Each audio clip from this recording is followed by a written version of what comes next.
welcome back to the Edge of Healthcare. I'm so excited to be hosting the outstanding Jill Piazza on the podcast today. She is the Vice President and Chief Operating Officer of the Population Health Services organization at AdventHealth. And she's got over 2 decades of clinical and executive experience. She leads the value-based care strategy and execution, which is top of mind for so many providers today, with a lot of the payer agenda shifting this way. She also leads operations across multiple markets, helping drive population health transformation at scale. Her background's a physical therapist, and her story is just so powerful. And so I'm really excited to have her share that with us and her experience on the edge of healthcare. So Jill, without further ado, I wanna welcome you to the podcast. Thank you so much, Saul. It's a pleasure being here. I appreciate it. Of course. And look, your journey into healthcare started with a very personal experience, your twin sister's diagnosis as an infant. How did that moment influence your path toward physical therapy, which is where you started, and then later leadership in population health? Yeah, so it's really an interesting story. I'm an identical twin. So we were 3 months old and she was diagnosed with a stage 4 cancer, which back then had a very, very low survival rate. So clearly we didn't understand the experience as we were going through it. But as we grew up, hearing stories about what my parents went through and the access they had to premier pediatric cancer care, we were living just outside of Boston at the time. Now, knowing what I know today and reflecting on that, we were so lucky that we worked where we did and that they had access to the care that they did, because I really don't believe my sister would be with us today without that. But she survived, and she's really a walking miracle that she survived that diagnosis. But hearing the stories and understanding that life experience that my family went through inspired both of us to go into healthcare. She's now a pediatric nurse practitioner, and I was just told to become a physical therapist. Really, my passion's around helping to restore health and restore wholeness. So it tied nicely into my goal to become a PT. Wow, Jill. I mean, that is powerful. I'm glad your sister is with us. And, God bless your parents who, God knows what we go through as parents with our kids, and just such a difficult time. But you guys made the most out of it. And now both of you are doing just incredible things to pay it forward. Jill, you are active on LinkedIn, and I've been following a lot of your thought leadership. And one of the things that I wanted to kind of bring up is that post you did about your son and the power of routine screenings. I love just to kind of touch on that. And if you could share a little bit about what you're doing, leading value-based care at AdventHealth, and just kind of share more about that with us. Yeah, I'm happy to. So in population health management, one of the hallmarks is really around delaying progression of disease or preventing the onset of disease. So we have a big focus on promoting health and wholeness, and preventative screenings naturally are part of that. There's a lot we can do through preventative screenings to diagnose conditions earlier and in a more treatable stage, prevent progression of disease or slow it at least, which helps to improve quality of life and, of course, outcomes and reduce unnecessary healthcare costs. So that's something I wake up every day thinking about in my job. And we work with our primary care physicians and our provider networks around the ways that they need to be focused on this work, as well as we continue to bring focus to prevention and really value-based care. So it was interesting, about 4 years ago, I was on the receiving end of the result of a preventative screening that really was life-changing for our family. And it was very unexpected. We went to a community event that was sponsored by AdventHealth for student athletes in our community for sports physicals. And I brought my then 16-year-old son, who has played soccer since he was 4 years old, to this routine screening. And you could opt into an optional ECG screening. And I said, sure. We had a recent, actually just a few months before that, a family friend of ours had experienced sudden cardiac arrest of their daughter at our local high school. And it was a really earth-shattering experience for all of us. Luckily, she is another walking miracle and survived that. But it was top of mind to me, the importance of an ECG screening for my son, because we had never had one before. So we went to the screening, he got screened, and I left and honestly didn't give it a second thought. until a week later, I got the results and it said he was positive for Wolff-Parkinson-White syndrome, or WPW, which is a congenital arrhythmia of the heart that we had no idea that he had. And I then was shocked to find out that he's been walking around with this condition since he was born. And it has a risk of sudden cardiac arrest. So really, he's been at risk his whole life. And without the screening, we wouldn't have known.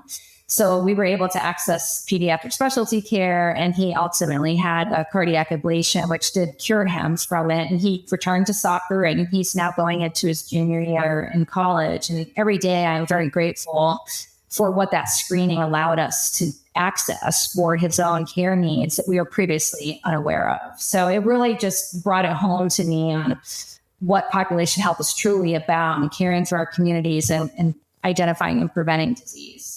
Jill, I really appreciate you sharing that. And, I'm very moved by your leadership and how personal this is for you. From your sister, your twin sister, to your son, you use the word walking miracles. And the reality is, the work that you do at Advent is probably the business of scaling walking miracles, like finding the people that need the care that don't know that they need it. What would you say is one population health initiative you're most proud of, and what impact did it have on the community or outcomes? That's a great question, Saul. There's a lot of our work that I'm proud of because this is tough work. We're essentially waking up every day and trying to transform how healthcare is both delivered and reimbursed. And it's not for the faint of heart. So the great thing about it is we get to do a lot of really innovative things. So we get to think differently about how healthcare is delivered. And that unlocks really a creative aspect of the work, which is really exciting because we get to do new things. So there's really two things that I'm really most proud of. One of them has to do with addressing social determinants of health. And that was really kind of a turning point for me in my career, where I shifted from physical therapy and rehabilitation into the pop health space. And it was an opportunity that I had to build a brand new program that helped address high utilizers of hospital care who had either no insurance or were underfunded. And there was no roadmap or script or program structure that I was given. We had to just invent it and build it from the ground up. So we assembled a team of nursing and social work and nutrition services and followed patients out of the hospital who have tremendous utilization, let's say 20, 30, 40 visits to the hospital a year, and followed them home and sat with them and did a comprehensive assessment to understand what is getting in your way. Why are you coming back to the hospital so many times? And time again, the underlying drivers were social determinants of health. So these are people who had health concerns. They were chronically ill and not managed well, but the reasons why were so much deeper than what you can understand in an acute hospital setting. It took getting outside the four walls of the hospital, going into these patients' homes, visiting with them, understanding their life and the barriers they face. But it allowed us to really take this no holds barred approach to doing whatever it took to keep these people out of the hospital. And we learned so much about community resources and charity programs and health literacy and how that plays into things, and just the psychosocial aspects that many people are dealing with in their lives. So when you start to really unpack that and understand what people are waking up with and facing every day, it makes a lot more sense why checking your blood sugar before or after your meals really isn't high on the priority list to manage your diabetes. So that became a passion of mine, is how do we begin to really address the fundamental drivers of health outcomes in a very different way. And that learning now has kind of infused every program I've overseen since then. That was about 12 years ago that we started that. And as we've built new programs for outreach and managing the patients that we serve, there's always this more whole person and holistic approach that we take in the program design to really understand all the factors that might be getting in someone's way of managing their health. And our ability to design that in that holistic way is something I'm very happy about. And it's core to AdventHealth too. Our tagline really is providing whole person care. And we get to do that every single day with the way we deliver our services. And then more recently, we developed a program about 4 years ago where we can coordinate care in our ED in real time.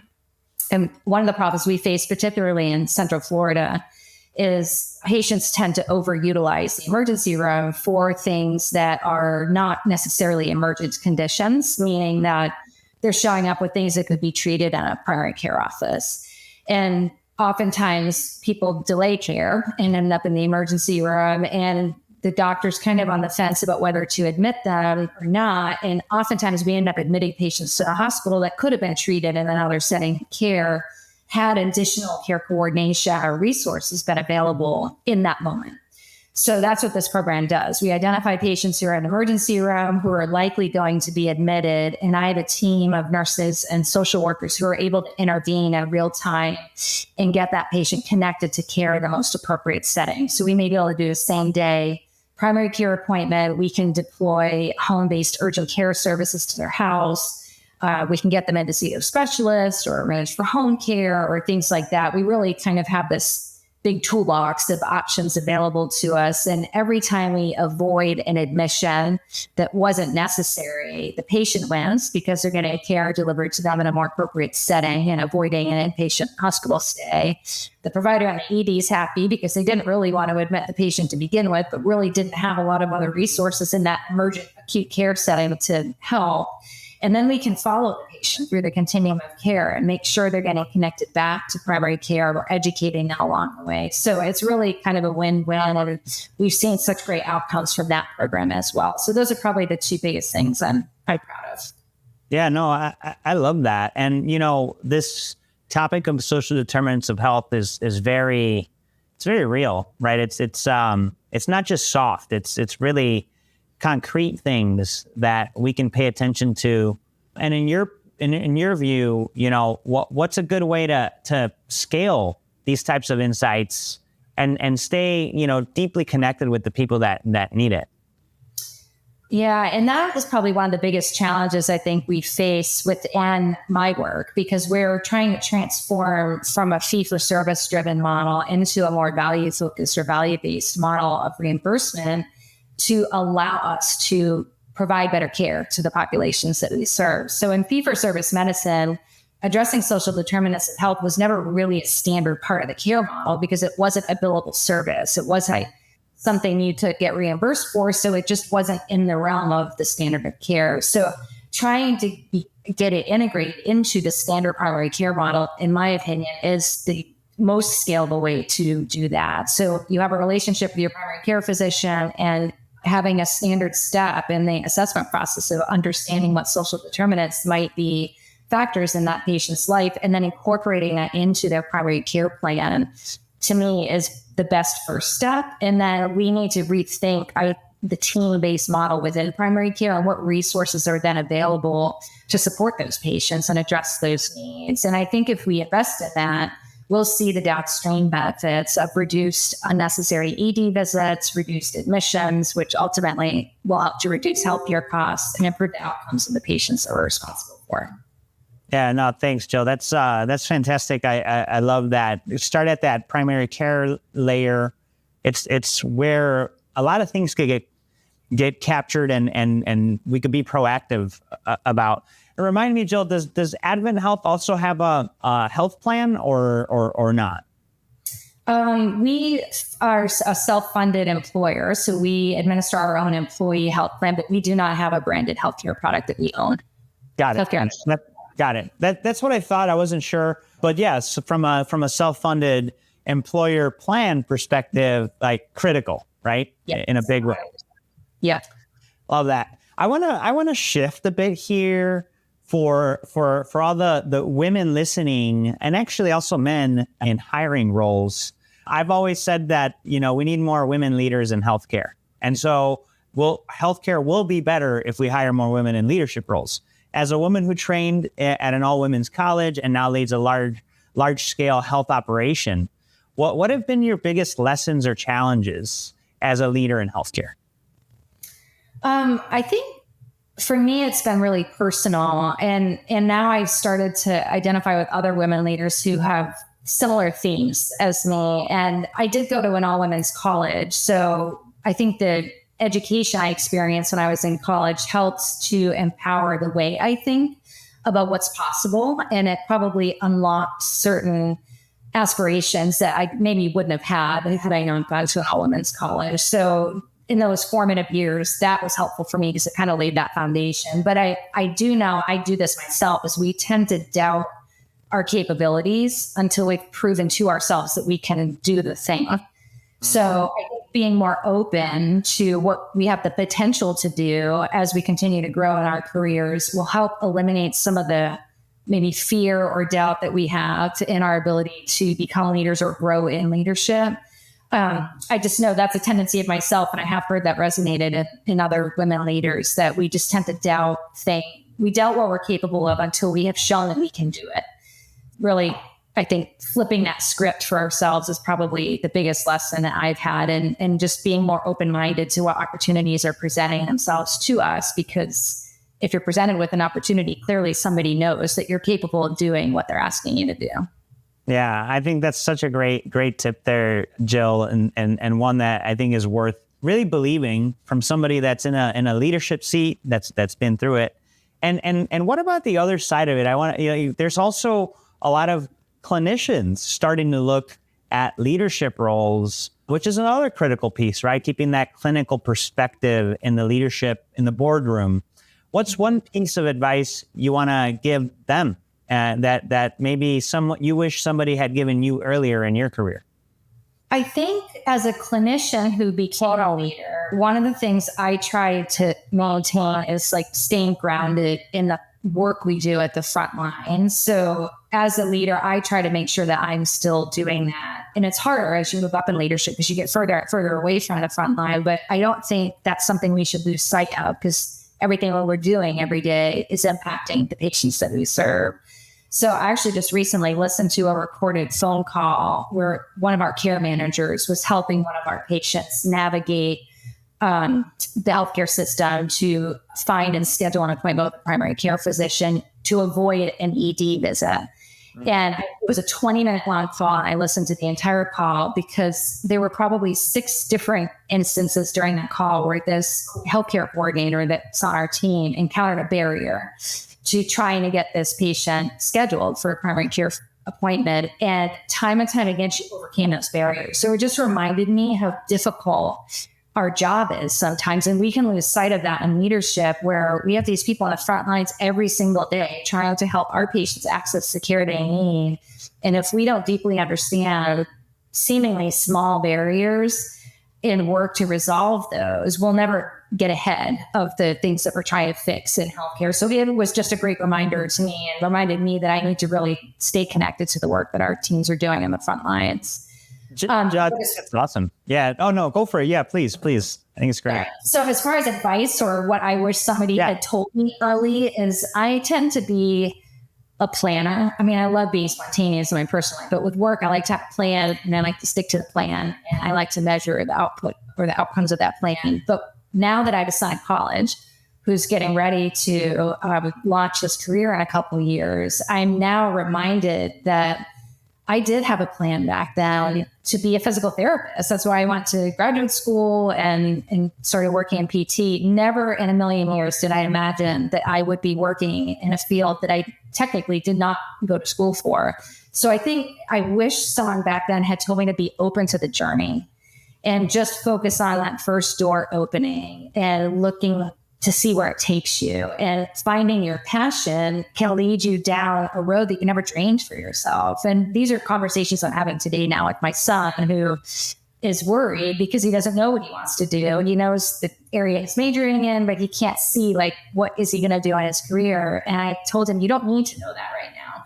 You just need to focus on getting that first door to open, finding your passion, and then following where it leads you. If you're continuing to learn and grow and be challenged with new opportunities, and we're allowed to do things that fulfill you, you're on the right path. So I just wish somebody had told me that, because I wouldn't have been so strict on what my plan was for myself early on in my career.